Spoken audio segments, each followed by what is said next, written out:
A new movie called The God Committee arranges and presents an interesting thought experiment. How should doctors decide which dying patient should receive a new heart? For the Colson Center, I'm John Stonestreet. This is Breakpoint. A heart's available, the clock's ticking, and doctors are forced to choose between three viable candidates for a transplant. A woman who could live for several more years with a new heart but doesn't want it. A beloved middle-aged father who's chronically overweight. And a young rich kid who might have just overdosed on cocaine but whose dad is dangling a $25 million donation to the hospital if his son gets the heart. All of this is in the plot of the new movie, The God Committee. The team of doctors and nurses tasked with deciding who will live and who will die are given this nickname, the God Committee, but this is kind of a corrupt understanding of God, isn't it? He doesn't work from an algorithm. He doesn't give good gifts like new hearts to those people who will be the most missed and withhold them from people with bad attitudes or harmful habits or who are kind of annoying or irritating. A Christian worldview of life and human value is not based on quantifiable things such as how many people love a particular person or how many years someone might go on to live.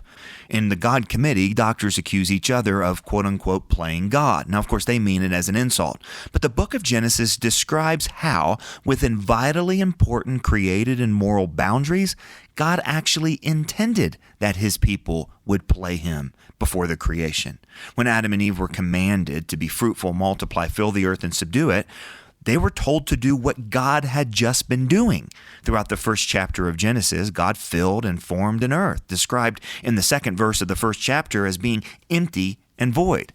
Now his image bearers are to carry on that work, ruling over the created order for God by filling it and subduing it. In fact, even after the fall, that task continues, though now complicated by pain and by thorns.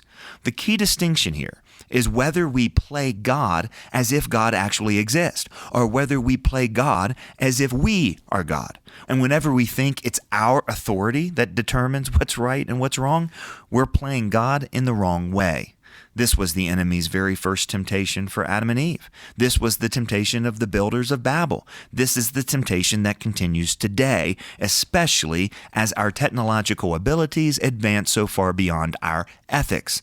See, the irony of the God Committee is that doctors don't become gods by deciding who deserves someone else's heart. In fact, does anyone ever deserve another person's heart? Are patients who die before receiving a transplant somehow morally wronged? No, God made his image bearers with a magnificent capacity to first imagine and then make these kinds of technologies possible. But as God clearly states as he observes the Babel project, humans ought not do everything that comes into their minds. Through it all, the confidence that we hold in our abilities is simply misplaced, and we completely overlook the consequences of our decisions.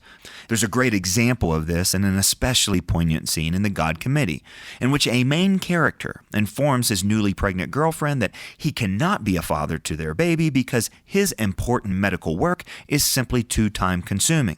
But by refusing to honor those people to whom his own actions had bound him, he's now refusing the opportunity to actually image God, to play God as humans, particularly men in this situation, were created to do. It's a privilege, and it's a responsibility that's missed whenever we fail to recognize and submit to our created purpose and created design. For the Colson Center, I'm John Stonestreet with Breakpoint.